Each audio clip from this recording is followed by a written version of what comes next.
So, Mheshimiwa Governor, today we have seen the launch of a very important process. Unajua kwamba governors watakuwa wanakutana Homa Bay kuanzia tarehe 12 ya Agosti. Tueleze umuhimu wa launch ambayo imefanyika leo. Shukran. Siku ya leo ilikuwa ni siku muhimu sana katika kalenda yetu ya COG ama baraza la magavana, kwa sababu siku ya leo ndio tumeweza kuanzisha rasmi kujisajili kwa DEFCON 2025 ambayo itakuwa kule Homa Bay kuanzia tarehe 12 hadi tarehe 15.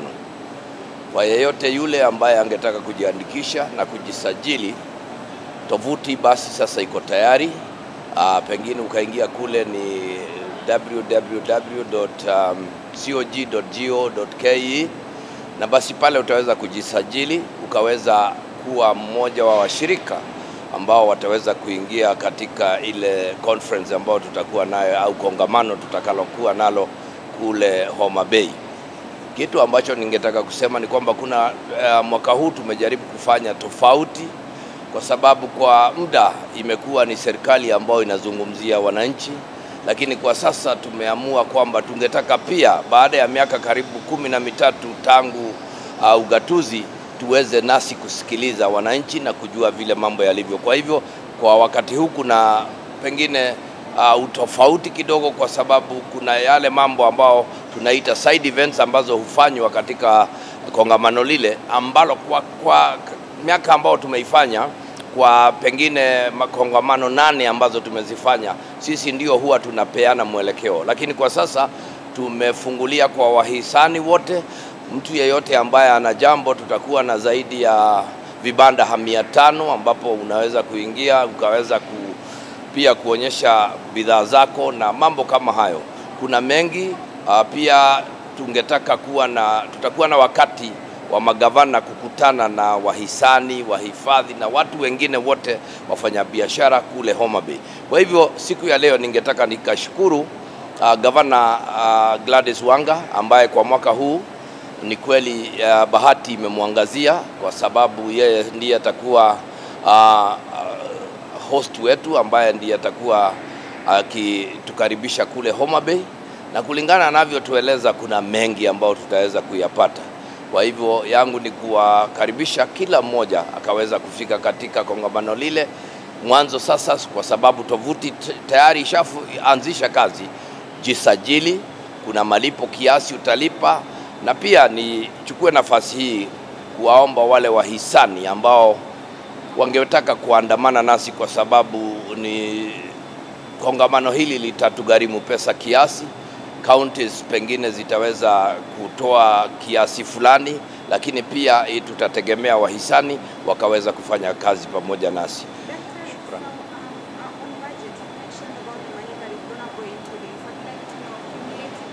I beg your pardon. Nikiwa nazungumza Kiswahili sielewi Kiingereza.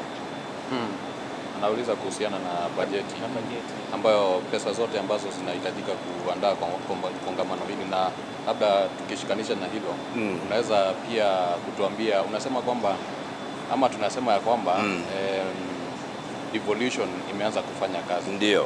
Lakini bado kuna shida tunaona ya ugavi wa pesa kutoka kwa serikali kuu kwenda kwa serikali za kaunti. Unajua sharti ukweli usemwe. Mpaka sasa kama taifa bado hatujazingatia sana au kukubali kwa uongozi kwamba ugatuzi ulifika mwaka wa 2010, kwa sababu kulingana na katiba ya Kenya 5% ya fedha zote ambazo zinaokotwa ushuru tunaopata wastahili kupelekwa katika kaunti. 15% ambao itatumika kwa hesabu na hisibati ambazo zimeweza kufanywa kwa mwaka uliopita, lakini kumekuwa na mpango wa kuchelewesha auditors reports, na unapata kwamba 15% inahesabiwa kupitia pengine miaka 3 iliyopita. ukiangalia ni kwamba fedha zinazofika katika county ni fedha chache kidogo kiasi. Tayari ukiangalia katika mambo mengi ambayo tunafanya, kwa mfano huduma tunazopeana katika hospitali nyingi, utapata kwamba county nyingi hazijaweza hata kuajiri walimu katika chekechea na mambo kama hayo, kwa sababu kuna upungufu wa pesa. Kwa hivyo bado kuna tatizo hilo la mvutano kati ya serikali kuu na serikali za ugatuzi, kwa sababu kuna mvutano huo. Zaidi ya yote, shida kubwa ambao tunaiona ni kwamba kuna bado majukumu ambao ni ya serikali za ugatuzi ambao bado serikali kuu inaendelea kung'ang'ania kufanya. Kwa mfano, hivi majuzi mmeona rais anazunguka taifa hili akijenga masoko na kuyafungua. Hiyo si kazi yake kulingana na katiba, hiyo ni kazi ya counties. Ukiangalia pia kuna mambo mengi ambayo yanatendeka. Ukiangalia katika wizara ya afya imegatuliwa yote, lakini sasa jiulize, ni nani alileta SHA? Nani alileta hivyo vitu? Ukiangalia pia nenda katika ukulima pia ni umegatuliwa, lakini tazama jinsi mambo yanavyoendelea. Kwa hivyo kuna tatizo hilo ambalo tutaendelea kulisukuma na kung'ang'ana mpaka tutakapopata wale ambao wanaamini katika ugatuzi rasmi. Labda ndio mambo ambayo angepewa uzito kwa kongamano. Kongamano hili ni vizuri niseme, hatuendi kupeleka yale mambo, tuenda kusema tumekuwa katika ugatuzi kwa miaka kadhaa. Je, tumefika wapi? Unajua ni vizuri tuelewane. Ni kama kitu ambacho mnaita kwa Kiingereza report form.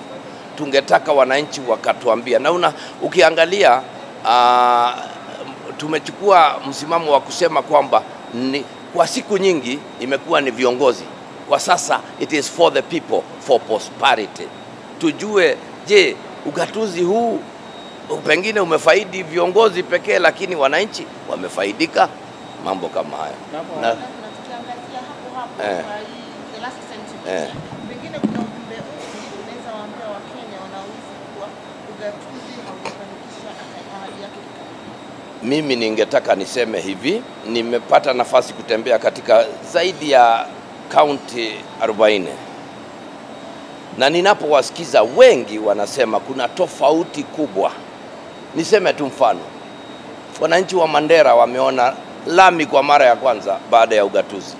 Wajia wamepata hospitali ambazo zimejengwa na gavana ambaye ni mwenyekiti wangu, ambazo hazikuwako. Kwa sasa ako na zaidi ya zahanati na mahospitali 200 ambao amejenga mwenyewe, na unajua jinsi Wajia ilivyo kubwa. Tusiangalie unajua ni vizuri tuseme kama Wakenya, 30% au zaidi, asilimia 70 ya fedha na ushuru unaokotwa katika taifa hili huwa na serikali kuu. Lakini pesa zinazofika katika kaunti ni pesa chache kidogo sana. Lakini kumekuwa na wimbo ambao unaongozwa na serikali kuu kuonyesha kana kwamba counties ndipo kuna ufisadi. Lakini si kweli, kwa sababu je, kwa nini hospitali zinaendelea kufanya kazi katika taifa hili na hospitali zetu zote ni zetu? Serikali kuu ina hospitali 6 peke yake ambazo mnazijua, Kenyatta na zinginezo. Lakini hospitali zingine zote kutoka zahanati kwenda mpaka kiwango cha 5 zote huwa zinaendeshwa na counties ambazo zimeweza zaidi. Ukiangalia bado tunaendelea kutoa matibabu. Ukiangalia tulipochukua usukani miaka iliyo kabla ya ugatuzi, kulikuwa hakuna shule za chekechea. Leo hii ukitazama kuna walimu zaidi ya 20,000 ambao wameajiriwa na counties. Pia kuna madarasa mengi yamejengwa, barabara zimejengwa na zimeundwa. Tusije tukasema kwamba kwa sababu pengine hatujafikia kiwango kile mngefikiria tumefika, tukaweza kurejesha nyuma mambo ya ugatuzi. Kwa nini nasema hivyo? Mwanzo Wakenya ndio walisema wanahitaji ugatuzi. Kwa sababu gani? Kwa sababu kulikuwa na mapendeleo. Serikali yoyote ambayo ilichukua uongozi ilitenga sehemu fulani katika taifa hili. Lakini leo hii watu wa Homa Bay wana fedha zao, kama wako upinzani ama hawako, wana fedha zao. wale wako Nyeri wana fedha zao, wale walio Wajia wana pesa. Kwa hivyo wanaweza kufanya mambo yanayowahusu kuliko jinsi mambo yalivyokuwa zamani. Fedha zote ziko Nairobi, zinagawiwa kulingana na mapenzi ya serikali iliyoko. Bado katika masuala ya fedha, ndio Mheshimiwa Gavana, ni pesa ngapi ambazo zinatumika kuandaa kongamano hili? Tayari nimekosa kulijibu swali hilo kwa sababu tulikuwa mwanzo tumeweka bajeti, lakini tukakubaliana kwamba tungetaka whittle down. Kwa hivyo sina the figure right now, lakini tayari unajua niseme kwa mfano kila county tutatoa kama milioni 2. Ukitazama hapo sasa unaona ni kama zaidi ya milioni 94, na kuna wahifadhi na wengine, tuko laini hizo tu, lakini sina idadi kabisa kwa sababu nafikiria tungezungumzia kwa mkutano ambao tutakuwa nao baada ya hapa. Turuhusu tuzungumzie masuala ya siasa. Siasa wachaneni nazo. Mnataka kujua nini?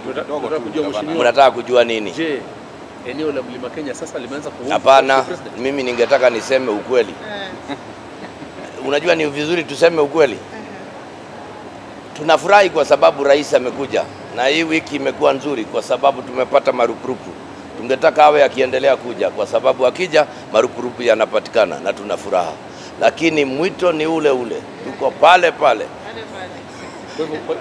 Ni vizuri nikwambie. Kwa hivyo watu wa Mlimani hawajaanza kuomba tu. Unajua ni vizuri, mimi nimekuwa, si mimi mwenyewe pia nilimkaribisha Nyeri na kwa sababu ni rais na mimi ni gavana na nikampokea. Lakini hata yeye mwenyewe anajua uchangamfu uliokuwako mwanzo na ule uliokuwa wakati huu kuna tofauti, kwa sababu kuna yale mambo ambayo yalitendeka ambayo hayajakuwa. Unajua watu wa Mlima Kenya huwa sio watu wa kuchangamka na kupiga nduru na kufanya nini. Wakikasirika huwa wananyamaza. Sasa juzi ulisikia tulielezwa kwamba rais anakuja, tukaambiwa kwamba anatuletea mazawadi, basi tukajitokeza na tumepata. Unakubaliana na yeye akisema yeye ni kingpin, yeye bado ni kingpin? Hapana, mimi ningetaka niseme hivi, rais ni kingpin wa Kenya, lakini pengine sio kingpin wa Mlima. Ukimwona mwambie Mheshimiwa Rais, wewe ni kingpin wa Kenya, lakini kwa Mlima una wenyewe. Kulikuwa na makataa ambayo yalikuwa yanaisha kesho kama mtafunga counties. Tayari jambo hilo tushalitatua na fedha. Mambo hayo sasa seneti yamepiti. Unajua ni vizuri nikueleze, tulipoketi na Mheshimiwa Badi tulikubaliana hizo fedha ambazo zilikuwa zimetolewa, tukaangalia na tukahakikisha kwamba bilioni 25 zitarejeshwa, na akaandika barua kule Senate ambayo ilipitishwa. Kwa sasa inaelekea katika National Assembly ambao pia tuna uhakika itapita. Kwa hivyo hatutafunga counties. Haya, hata mimi mnataka kusikia ya Gikuyu? Haya kejoria hii. What did you want to know?